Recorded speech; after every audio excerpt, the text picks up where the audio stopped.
بسم الله الرحمن الرحيم إذا زلزلت الأرض زلزالها وأخرجت الأرض أثقالها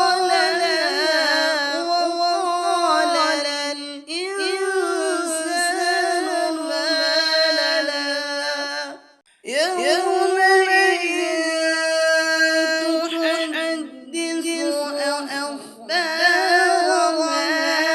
بأن ربك أوحى لها يومئذ يصدر الناس أشتاتا ليروا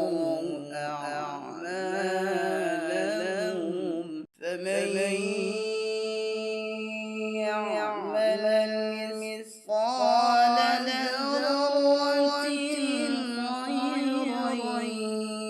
يره ومن